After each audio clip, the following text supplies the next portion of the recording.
Hello everyone, and welcome once again to another pay-per-view review. But actually, not a pay-per-view this time. It's a kind of a bonus episode thing, as I am going to review the spectacle that is Raw 1000. So yeah, a bit of a bonus treat for all you guys. And well, let's get right into it, because we get a video package of the previous 999 episodes, but obviously not all of them, because that would take forever. So yeah, we get all great moments, fun moments, sad moments when people retire, like Edge, very sad. Crazy moments and stupid moments, a lot of stupid moments as well. Yep. We cut to the crowd, they're going pretty crazy, as you would for Raw 1000. It emanates tonight from St. Louis, Missouri. And we got Jerry the King Lawler and Michael Cole on commentary. No Booker T anymore, which seems like a good thing. And we start off and we get "No chance, that's what you got." Vince McMahon comes down to the ring, the man who started it all. No chance in hell. He gets in the ring and says thanks to all the crowd, and the crowd reciprocates by saying thank you, Vince. And then Vince kind of finishes off and he just says, start the show, DX. I was like, wow, that's a quick start. I thought Vince would talk a lot longer than that. And the crowd was pleased, and here we go. Another awesome theme, the DX theme. And yeah, I was obsessed with this theme as a kid. I was definitely saying suck it a lot. Obviously this is the PG DX, so we don't get a lot of suck it, we get a lot of glow sticks instead. And then we get this magnificent segment which pretty much Raw 1000 is known for. And I'm not going to go through it because I won't do it justice talking about all of this. So I would say, if you haven't watched it, where the hell have you been all this while? Because I've seen it before, and I haven't seen much of 2012. So I'd say go on the YouTubes, watch it and enjoy it. Which is what I just did. It's just, I really enjoyed it. So we get all members of DX, obviously excluding China, and the forgotten DX member, Rick Rude, who was in it at the start. So they don't show up, but everybody else does. So New Age Outlaws and X-Pac. So yes, worth a watch. Weird thing when the Road Dogg does his introductions, he says, "The badass Billy Gunn," but they bleeped out badass. Yep, welcome to PG World. Oh, and Damien Sandow interrupts halfway through. And yeah, that's Damien Sandow. After that segment, we get a bit quick promotion that they say the Rock is going to return tonight, and Brock Lesnar will be answering Triple H's challenge for SummerSlam. So both two very interesting things. And then another great theme, Boomer Sooner, JR is back. And then almost straight away, they hardly let him get down the ramp. Rey Mysterio comes out and we're going to have ourselves a 6-man tag. So this is the match that you put JR on commentary for one. You got one match for the whole Raw 1000, and you go, which match should we put him on? Oh yeah, let's put him on a 6-man tag match that features Sin Cara. Wow. Although JR still hasn't lost his touch. He tried to make this as interesting as possible, but it's still very boring. So it's Rey Mysterio teaming with Sin Cara, woohoo, and Sheamus, the World Heavyweight Champion. They're taking on Y2J, Chris Jericho, my favourite Dolph Ziggler, Mr. Money in the Bank, and Alberto Del Rio. They show previously on, I think it was a SmackDown, Dolph Ziggler and Y2J had a bit of a kerfuffle, and Jericho gave Ziggler the code breaker. So they've been put on the same team to work things out, obviously. But here we go, and it's a pretty boring match as Team Y2J dominates. We get a hot tag to Sheamus. Everything breaks down We get Ziggler hits Y2J accidentally on purpose. It was shown that it was on purpose. So there's obviously going to be a feud, and I like that feud. Bro kick and Sheamus wins again. Very repetitive Sheamus matches, even if there's multiple people involved. We join King and Cole, and they're talking via Skype to Charlie Sheen because he couldn't even bother to show up. And yeah, Charlie Sheen, boy of times changed, hey? Where Charlie Sheen was a commodity that you would be allowed to put on a PG show. Then we get a segment with the star of the WWE and star of all the pay-per-views ever. Yes, AJ Lee. And some former legends show up. She opens the door and people just walk past the door and do a line and then move on. Hacksaw Jim Duggan with his 2x4 and just shouts ho and then moves on. We get Rowdy Roddy Piper and R-Truth playing jump rope with little Jimmy. And then the last one was Mae Young with a man dressed up as like a hand, and he says he is Mae Young's son. That brings back awful memories. And then we get another match, which I'm sure you're all excited for. Are you ready for this? I don't think you're ready for this. Because we get Jack Swagger versus Brodus Clay. Oh boy. Yeah. Man, do I know we are on a Raw now.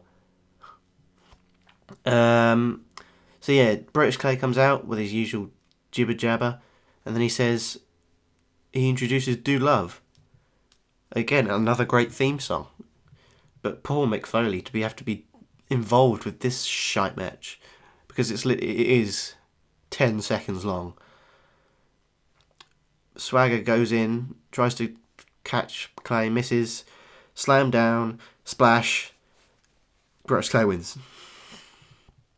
And then the dancing goes on longer than the match. Triple H is backstage with Trish Stratus, reminiscent of one of the most famous segments in Raw history. They talk about yoga again. You know where this is going. Instead of Stephanie McMahon coming in this time, the DX guys come in and say, "Oh, we'll just be out the back door." I mean, what? And then leave. But everybody else leaves apart from X-Pac, who just puts his arm around Trish and starts talking weird. It's very creepy. And then we cut to Brian wearing a white tuxedo talking to some people that aren't involved at all. It's just I think they're meant to be wedding planners, but it doesn't really make sense. But hey, it is wedding time next, and guess Jerry Lawler introduces the minister for this service, and it's the one and only Slickster. I love this guy. I remember him so well from like old videos that I used to have of like old WrestleManias and old pay-per-views and stuff, like from the Hogan era. He was just brilliant, and I think he's even more brilliant in this segment than he was when he was in his prime. Daniel Bryan comes out, and he's wearing a white tux. AJ comes out. It's just, and then and then Slick goes on, starts shouting and stuff about marriage, if you remember. And it's just so stupidly funny. And AJ stops him and tells Slick to hurry up a bit. Then go on to the bit, will someone speak up for all forever hold their peace? No one does. No chants from the crowd though, so I'm guessing maybe they do, but it doesn't count because it's WWE. We get 2 yeses, but AJ says wait. She wasn't saying yes to Daniel Bryan, she was saying yes to someone else. Whoa, who could it be? And then, no chance! Mr. McMahon comes out again. And we were like, the crowd, because this is the first time they've seen it, they're like, oh shit.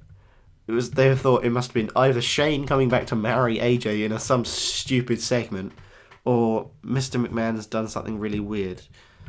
and it was the latter.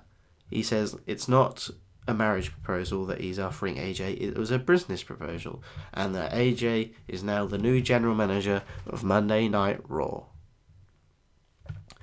Yep.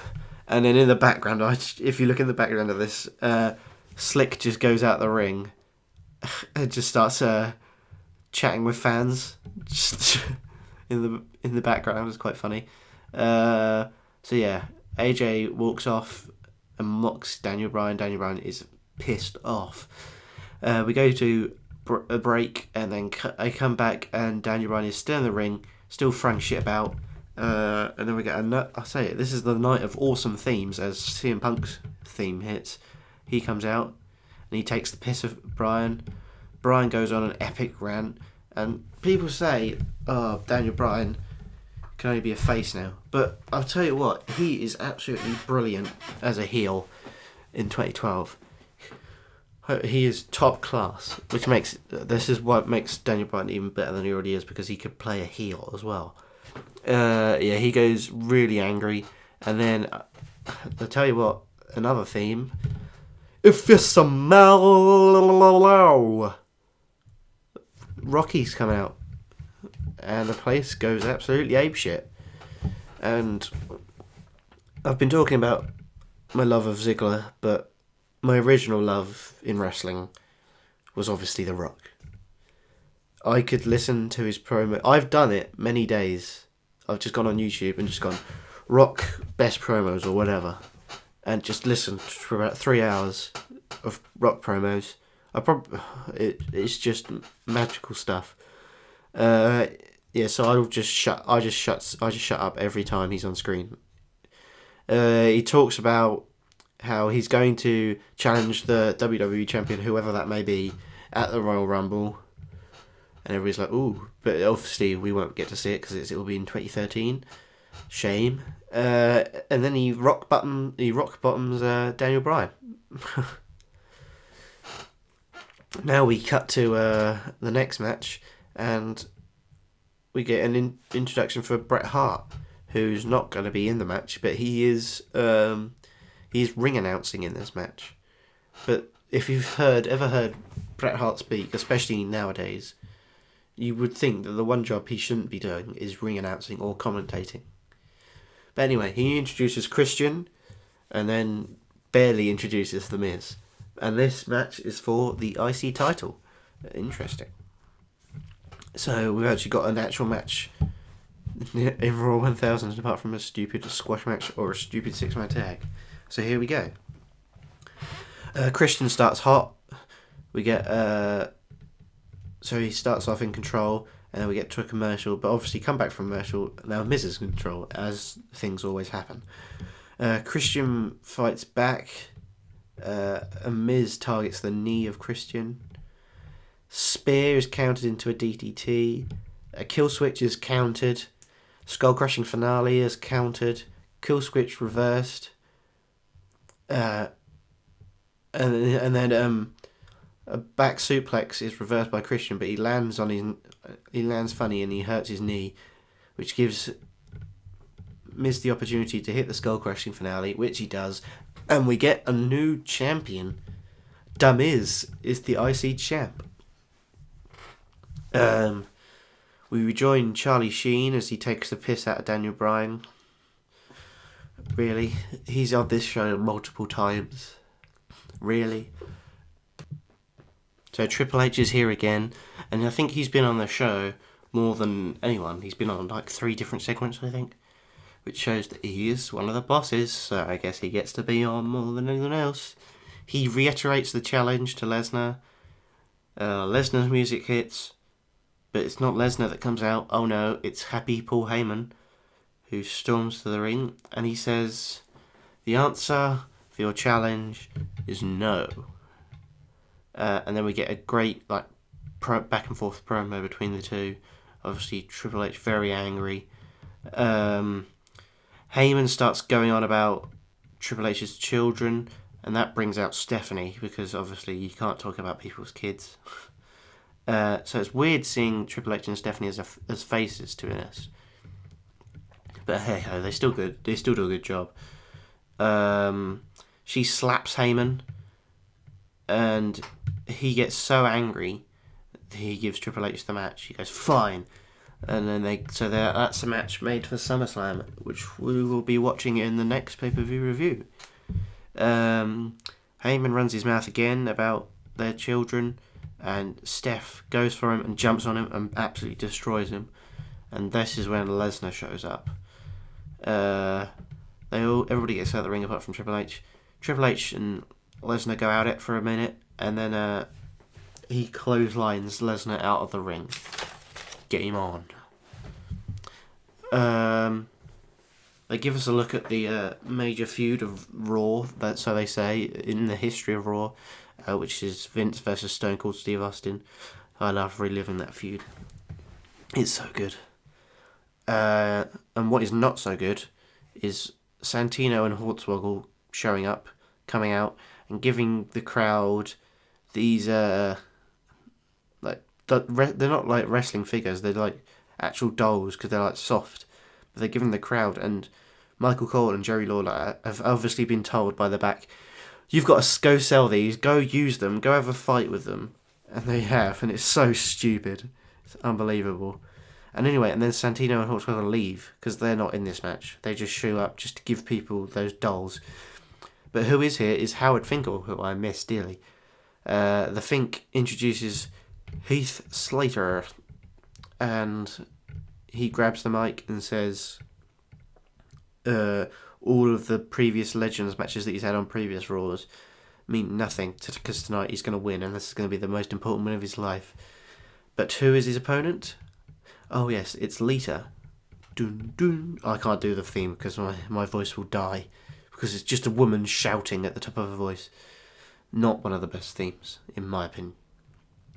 And before the match starts, she grabs the mic and says, oh, she's hired herself a bit of protection, and you all know what that means. And this is one of the best themes. Dun, dun, dun, dun, dun, dun, dun, dun, dun, dun, dun, dun, dun. Dun, dun, dun, dun, dun, woo! I don't do it justice, but that's the APA's theme, and yes. And then, before they get in the ring, Heath Slater goes, nah, I'm done with this, I'm not having this, walks up the ramp. But before he can, we get, I'm not going to say, oh, what a rush, I'm not going to do it with my voice. But yeah, so that means all, including Road Warrior Animal, all the legends he's faced in previous weeks, come out, throw him in the ring. That means we get a twist of fate, a clothesline from hell, and a moonsault, which gives Lita the win. Obviously, the clothesline from hell was from Bradshaw, not from Lita. And also, on a side note, Lita still looks damn hot there. Damn! That was my Ron Simmons impression, wasn't very good. Cut to Sean Mooney interviewing someone backstage. Do you remember Sean Mooney? Neither do I. But hey, we've been told that he was the backstage interviewer on the first episode of Raw. Very interesting. But obviously, I wasn't watching in 1993. He is with Daniel Bryan, and he's still moaning, and he takes the piss out of Charlie Sheen.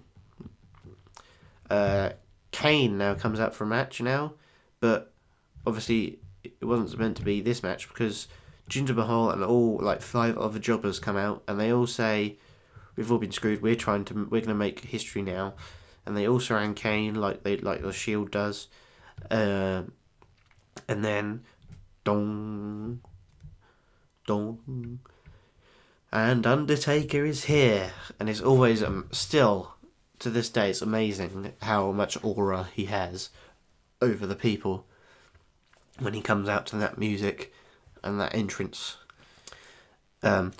They both of them clean house, and they do a double choke slam and then a double tombstone pile driver, and then they take a while to do it, but they do the Brothers of Destruction pose, which is Undertaker on his knee, and then Kane doing his slamming on fire comes out the ring post. Very good indeed. Always nice to see the Brothers of Destruction. I don't think they were done enough. They always came back for one night only, and I don't remember them having a run. John Cena versus CM Punk now. It's our main event. WWE Championship, Cena versus Punk. Let's see how this goes, because obviously in the last couple of pay-per-views we've had great WWE Championship matches because we've had Punk and Bryan involved, but this is Punk and Cena, which, to be fair, they have had good matches in the past. Money in the Bank in 2011 springs to mind immediately, but I don't think they have a 100% success rate, especially on a Raw. They both shake hands, which is weird to see, and then we're off. We get a quick start from both guys, lots of holds and stuff. We get an abdominal stretch by CM Punk, a backbreaker by Punk. Lawler says he's sure that no one has ever done what John Cena has just done, which is notified the champ of when he's cashing in. And then I thought to myself, isn't that what RVD did to John Cena? Because it was on a pay-per-view, because it was like already announced for the pay-per-view, because it was ECW, wasn't it? One Night Stand 2006, and it was against John Cena. So Jerry Lawler should really try and remember stuff, unless I'm wrong. And in that case, I apologise, Jerry, but I'm pretty sure I'm right. Please let me know if I'm right. I'm pretty sure I'm right. Anyway, punches and kicks by both guys. We get a high running knee by Punk, which shows how quick this match is, because we're already getting like signature moves. The Bulldog is reversed into a back suplex, which leads to the, obviously you think, the 5-knuckle shuffle, but no. Punk kicks Cena before he can hit the 5-knuckle shuffle. Looks for the GTS, but it's reversed. And Punk is pushed into the referee, which means the referee's fallen out of the ring. So you know it's going to be one of them finishes. Cena hits the AA, obviously, and there's no ref to count the 3. Big Show shows up because the ref's not about anymore. Big spear to Cena, then a KO punch to Cena. And Punk just sits in the corner and looks on, and he does not know what to do. But what he decides on doing in the end is he wakes up the referee and then covers Cena, even though he looks conflicted about it. But it's not a 3 count; it's a 2 count. I was. To be fair, I was a bit surprised that wasn't the end. GTS attempt again, but it's reversed. STF locked in. This time the Big Show comes in again. What an idiot! And then breaks it up, which causes a disqualification. After all that, we get a DQ, which must mean we probably get Cena Punk at SummerSlam, or a variant of that. Show beats up Cena again. Punk does nothing. He just pretty much just gets out the ring. Then we get Rock's theme music hits again, and he runs out without a shirt this time. He goes after Show. Big shots. Spine buster. Looks for the people's elbow, but it is interrupted by a CM Punk clothesline. Punk heel turn indeed, yes. Excited for it. GTS to Rock, and that is the end. We get CM Punk walking off with his belt, and that's the end of Raw 1000. It's weird that you'd end a celebration show like Raw 1000 on a somber note like they did, because you want people to come away from a celebration show feeling happy, surely. But obviously, I don't know if people would have been happy if Cena had won the title, but maybe if then turned Punk, maybe, I don't know. But overall, not a bad Raw, to be fair. This is a Raw, obviously we've got to think about that. There was only a few matches, and only 2 that really mattered, which is the IC title match and the WWE title match. A lot of good segments, a lot of weird segments though. So there was only really one match to care about, and that was, so it's really not fair giving out match of the night and MVP. But I guess obviously the match of the night would be Cena versus Punk, and I guess you'd give the MVP to Punk, maybe. But apart from that, yeah, I wouldn't. You wouldn't really think of giving it to anybody else, because no one else did anything really. I mean, The Rock got really sweaty in both segments, because all he does was, let's have a look at Rock's contributions this evening. He came out, talked some trash on Bryan, hit a rock bottom on Bryan, got really sweaty, so he had to take his shirt off, obviously. Came out, was still very sweaty at the end. Hit a few shots to Big Show, spine busted the Big Show, didn't do the people's elbow. I had to take a clothesline and a GTS, and that was it. And he looked severely out of breath. Poor Rocky. But anyway, that is our show, and I hope you enjoyed it. If you did enjoy it, please leave a like on the video either on YouTube or rep my post on the Brendan Place forums, where this will be also posted. And then, yeah, if you have any views on Raw 1000 or anything I've said, or the pay-per-view review in general, please leave a comment on the video or on the forums. So yeah, and next up we've got SummerSlam. So I'm guessing we know we've got Brock Triple H. So we'll see how that goes, because that could either be a good match or a bad match. Because I do remember, I'm pretty sure they've got a match together at the next WrestleMania. So that's how far this is dragged out. So I don't know how this match is going to go. Probably end in a weird finish. I'm guessing we're going to have some sort of repercussions from Cena, Punk, because obviously Rock's not going to be involved. So I'm guessing Show's going to be, oh god, is Show going to be in fucking triple threat? Is he? Oh god. World Heavyweight Championship, I'm not sure what's going on there, because all we saw was Sheamus in a 6-man tag. We know Jericho and Ziggler are involved at some point, and Del Rio's still about, but I think that's about it. I'm guessing Christian will get a rematch for his IC title. The tag titles are absolutely nowhere to be seen. Very strange. And I think that's about it. Yeah, so I hope you enjoyed, and next time I'll see you for SummerSlam. So have fun. Oh, I forgot to mention. I'm recording this in a certain clothes, and I don't mean no clothes like normal, but I'm actually wearing clothes this time, and I'm wearing a special T-shirt that was sent to me by Mr. Brendan Plays himself, and it's very nice. It's Brendan Plays T-shirt. It's very nice. I won it in a competition because I'm that damn good. So yeah, thanks Brendan. It came. It was very nice, and I'll probably wear it in the future as well. So yeah. If you haven't joined the forums, go join the forums at brendanplays.com/forums. Go chat to your new US champion, which is me, on the chat. So yeah, have fun, be safe, and I will see you next time.